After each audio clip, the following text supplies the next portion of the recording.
All right, so Polymer 80 comes out with a Glock 43 frame, and naturally everyone expects me to make a video about it. So that's exactly what we're gonna do. Let's talk about the Polymer 80 PF9 SS, and I'm gonna tell you exactly why I think this is the best aftermarket Glock 43 frame that your money can buy.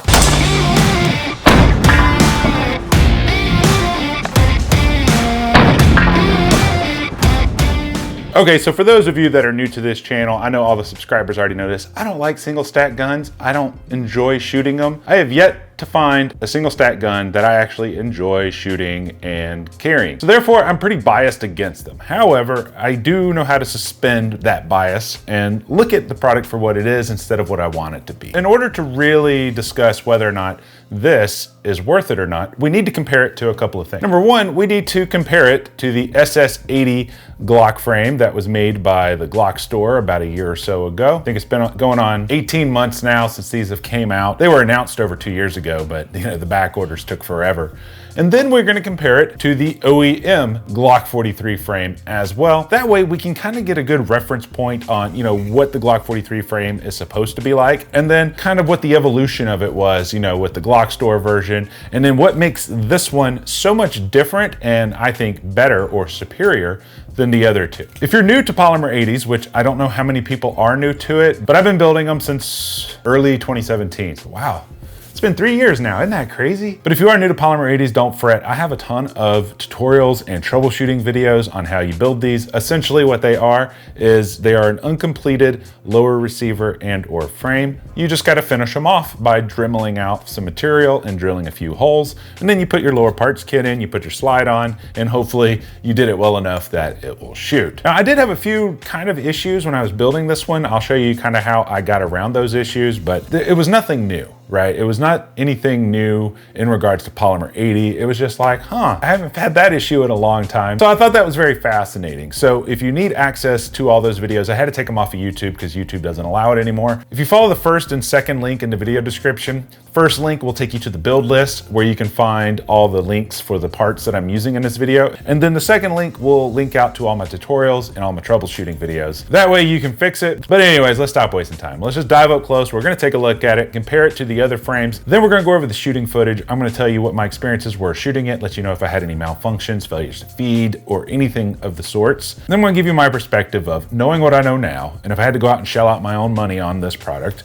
would I buy it knowing that? Then I'm gonna give you a sneak peek of some future mods that we're gonna be doing to the Glock 43 as well, just to wet your whistle on a future video. 2.5, 3 years later, Polymer 80 finally came out with this guy right here. I'm surprised it took them that long. I'm surprised that SS80 was able to, beat them to the market. But one of the downsides to being the first to the market is people can take your mistakes and the things that you overlooked, and then when they come to market, they can solve all those problems. And that's exactly what Polymer 80 has done here.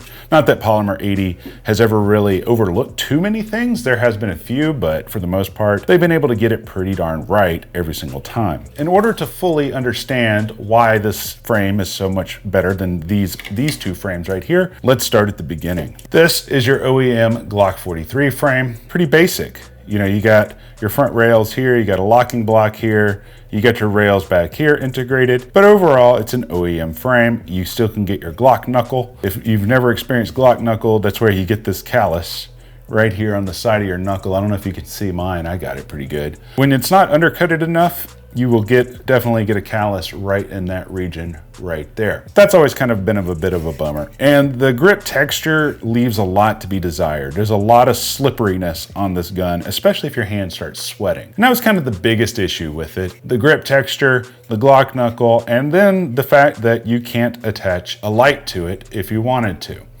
So SS80, aka Glock store, they decided to come out with this SS80. And essentially they solved 2 of those 3 problems. Definitely put a better grip texture on it, as you can see right here. It does have a grip texture that's very nice. And then they recently came out with newer colors as well. And then they added a nice undercutted trigger guard right here, double undercut. So you can get a higher grip up under here, which is nice. You can get more fingers on it, and then you're not rubbing a callus on your knuckle as badly.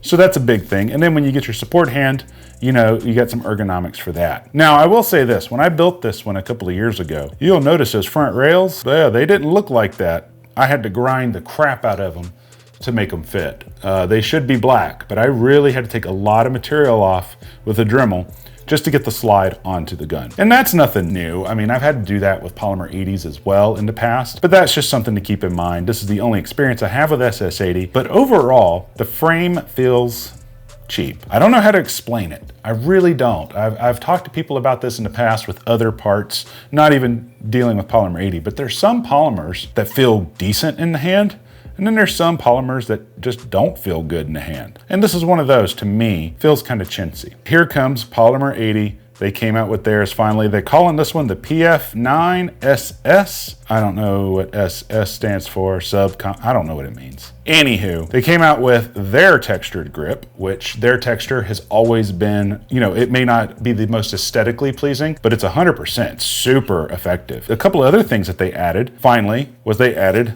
a light rail right here. And don't worry, we're gonna talk about here in a minute what lights will fit this. They also got their double undercut, and you can get really good grip. I will say the difference right here in the undercuts, if you look at this one, you can see that polymer 80 brought their undercut down further than SS80. And on the SS80, there's a very obtrusive lip right here that would probably rub your finger raw if you shot it too much, whereas this one is a nice smooth transition. The other thing that I really like that they added was they added the accelerator cuts that you can stipple yourself or have them stippled for you. You got a place for indexing your finger on this side, and then you can kind of mitigate some of the recoil with it, and these little guns are snappy. So that's definitely a pretty cool little feature. So when you first put this together, you know, you gotta drill your holes, you gotta grind down the tops of the rails, and then you gotta clear out a little polymer section in here. I will tell you this pertains to this one even more so than the other polymer 80s. Most malfunctions with polymer 80s happen because people don't remove enough material from this portion here,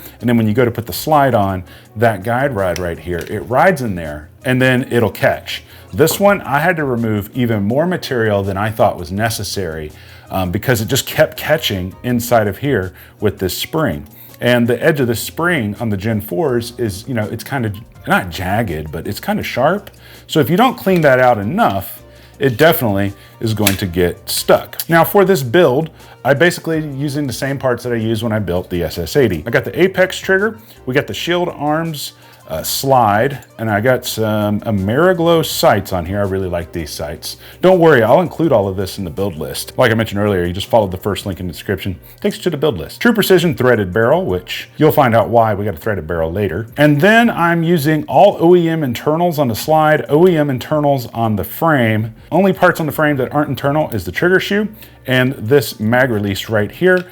That's made by Tyrant CNC. On the magazine here, I got an OEM mag, and then we got the Shield Arms mag extension, and it is Cerakoted to match the slide. I do have a 5% off promo code for these guys. So if that's something you want to check out, that'll be included in the build list for you. One of the biggest differences that I can find between the SS80 and the Glock 40 and the Polymer 80 is on the back strap right here. On the back strap, it's more curved on the SS80, and on the back strap of the Polymer 80, it's more squared off. I actually prefer the squared off filling. That's just a personal preference than I do with this right here being more rounded. It just depends on how your hand is. Your hand might fit this one better, or it might fit this one better. But with a flush magazine, I definitely get more of a grip with these two fingers. If I had a flush mag in here, I feel much more comfortable with the recoil happening like this than I do with this one in the recoil happening. Let's see how well you guys can see that. So I get my fingers up near up into that, and we got about that much flesh hanging off. We get this one on there. It's pretty close, it's hard to tell, but in the hand it feels like I got more flesh on the gun. Here's what it looks like with, it's not really a flush mag, it's not an extension, but it does have a little pinky extension. That's the way to carry it right here, 100%. Although I'm not a huge fan of it, of the different variants between OEM, SS80, and Polymer 80, I prefer this one. Now let's jump up top real quick. Let's talk about how it shoots, if I had any malfunctions. We're also gonna talk about the kind of lights that will fit on here. Then we're gonna talk about a few future mods that we're gonna be doing to this Glock 43. I did wanna bring up something else. So I've been using these mag releases right here from Tyrant CNC for since 2018, I believe I got my first set. I got some on my Gen 5, and then I got some on here. And over the course of those couple of years, I don't shoot these guns exclusively all the time because I'm always testing something, but over the course of those couple of years, I've never had a problem with them. However, a gentleman on Instagram sent me a video of his on his Glock 19, and basically what had happened was when he put it into his gun, he could just pull it straight out without pressing the button. And I couldn't get a good look at it on the video, but basically what he was telling me was, because this mag release is made out of CNC'd aluminum, what he was saying is over time it caused wear right here on his magazine. What it did was it caused it not to catch anymore. Am I saying that that's gonna happen? I can't say that. He wanted me to, make a whole video about it, but unfortunately, I don't make videos about topics like that unless it occurs to me, or I see a trend in it occurring to a lot of people. I've reached out to a couple of different people that I know for sure, like on Instagram, that have this mag extension. Even people that I don't know personally. I just sent them a DM, hey, have you ever had any problems with it? And everybody said no, including myself. I've never had a problem with it. So I don't know if on his, I'm wondering if the inside of the mag release maybe had like a burr on it that didn't get deburred. That's always a possibility. Or the other possibility is the spring that's on this mag release has weakened over time and it just wasn't holding it tight enough. I don't know, but I wanted that gentleman to know. I'm gonna acknowledge what his problem was. However, I haven't had the experience, and after contacting a dozen or so people, they haven't had that experience. But I wanna let you guys know that has happened to at least one person that I know of. If you've had that happen, you can let me know down in the comments. I'll definitely read them. Back up top. All right, cool guys. So that's what it looks like compared to the other frames. Like I mentioned, although the SS80 was a nice upgrade over the OEM frame, I did feel like, the SS80 was lacking in a few different departments. Number one being, I still couldn't get the best grip that I felt possible on it, even with a mag extension. The other thing I didn't like about this frame was it just felt cheap in my hands. And I don't know how else to explain it. It's something that I think you can only feel. It's not something you're gonna be able to see on camera. I'm not saying that to, put it down, but it just felt cheap in my humble opinion. But like I mentioned earlier, the biggest benefit to the Polymer 80 Glock 43 is this rail section right here. Now with this rail section, I have tested this Olight PL Mini Valkyrie 2. I've been shooting this one a lot on the Polymer 80 light just because it's adaptable to multiple frames. And therefore it's kind of a go-to light for me especially when I'm testing fitment and stuff. But when it comes to single stack guns, finding a weapon light that's actually decent, that has good switches and good battery life, really difficult. And so as you can see right here, it 100% fits. You can get your paddles right here. Although I don't prefer these paddles, for a single stack, it's not too shabby. You can manipulate it with either side, either with your thumb or your index finger. The only problem that I see with this light is this. Good luck finding a holster company that's gonna make them. And I'm not saying that they don't exist. All I'm saying is, for the longest time, there's never been a light like this available for the Glock 43 frame. And therefore, I don't think any holster companies have made molds for these to be light bearing. Now, I'm sure somebody will come out with one eventually. I don't know when that's gonna happen. I'll do my best to find one, or if you know of one, don't put the links down in the comments because YouTube will block that, but you can name the company off down in the comment section if you know of a company that's already making holsters for a setup like this. Now, previously with the Glock 43, I had this slide and barrel and trigger and all that stuff in the SS80, and I've also tried it in the OEM frame. And so therefore I went ahead and put it in this frame. I really enjoy this setup. That's why I really haven't changed it much. I really like the fact that we got the matching slide and magwell. But the question kind of comes down to this, right? How does it actually shoot?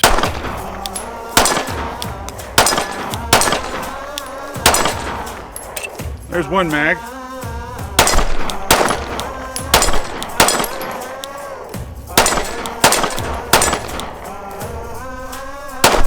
So at the range, I went out to shoot it and I didn't have any types of malfunctions. I didn't have any jams, misfires. I didn't have any failures to feeds or stovepipes or anything like that. The only thing that I don't like about it, and it's not something that is only exclusive to the Polymer 80 frame, I don't like how snappy these little guns are in general, whether it's with the OEM frame or with the SS80 frame or with the Polymer 80 frame. However, I will say this, if you are a fan of the Glock 43, then I really think you're gonna love this much more than you'd liked the SS80 frame or the OEM frame for two main reasons. Number one reason is the texture. I like the texture that's on here better than the SS80. The SS80 texture is pretty decent. The Polymer 80 texture is just much more grippy, at least for my hands. I also like the fact that you get the double undercuts, but the SS80 has that as well. Aside from being snappy though, it's shot like a dream. I was able to get rounds on target once I got used to it. I haven't shot a single stack in a long time. When you haven't shot a single stack in a long time, sometimes it could take a little bit of getting used to. But once I got used to it, I was fine. I prefer shooting these with a mag extension on it just so I can get a little bit more grip. I might in the future get a Glock 43X or a Glock 48, to test those out and build them out, see what I think about them. I just haven't yet because single stacks just aren't a priority to me. So if I was a Glock 43 fan and I was in the market to customize a single stack Glock 43 or build one or buy one, would I do it this way, knowing what I know now? Absolutely. I 100% would. I like this. I think it's far superior than the OEM, and I think it's far superior to the SS80. Not only that, but this frame is about $30 cheaper than the SS80 frame. So there's that. However, if you want to ask me my personal opinion about what gun I'd rather have, if I'm going to carry a subcompact gun, I'm 100% going to carry the Glock 26, and in this case we have the Polymer 80 Glock 26, and it also holds the same light. I got the CR Precision slide on it. We got the True Precision barrel. I mean, this is a custom build. I'm not saying I would carry this exact one, but if I was going to carry one, there's just something about having a double stack grip that makes life so much easier for me. I can press that trigger without disrupting those front sights over and over and over again. And that's why I prefer it. So I'll put links to this, and I'll also put a link in the description where you can go watch the Glock 26 build series if you're not a fan of single stacks. But ultimately, it doesn't matter what I think about this build. It ultimately matters what do you guys think, because you're the ones who really make the decisions out here. Does it work the way that Polymer 80 advertises it? Absolutely. Does it actually fit a weapon light? Absolutely it does. Does it actually function flawlessly? Absolutely it does, given that you know how to build these correctly. The next thing we're going to be testing on this Polymer 80 Glock 43. Now, granted, with this little fella, you're going to need threaded barrel. Don't worry, I will have a link to this one down in the build list. This is the True Precision threaded barrel right here. And what we're going to be testing is this compensator. Now, I've made a video on their compensators before for the Glock 19. However, I haven't tested out the one for the Glock 43. And the way this works is this little fella right here threads onto your barrel, and then this little piece acts like a cylinder, and then it screws into place. And what's cool about it is you don't got to worry about timing it. There's all these little ports, you can see them moving around, and you can get different colors on these inserts. You can get like titanium nitride, you can get silver, you can get black. They may even have some other colors. I've never tried a compensator like this on a Glock 43, so I'm going to be interested to see how it performs. If there's any other products that you want to see reviewed for the Glock 43, let me know down in the comments section below, guys. Just put the names of the companies, because if you put links, YouTube will block your comment. You will see the comment as posted, but nobody else will see your comment. That's just kind of how it works on YouTube nowadays. Let me know what your thoughts are down in the comment section below, guys. You know the drill. I'm just gonna say, if you're not subscribed, just, do whatever you gotta do, boo. But until next time, guys, I love you. You guys stay sexy.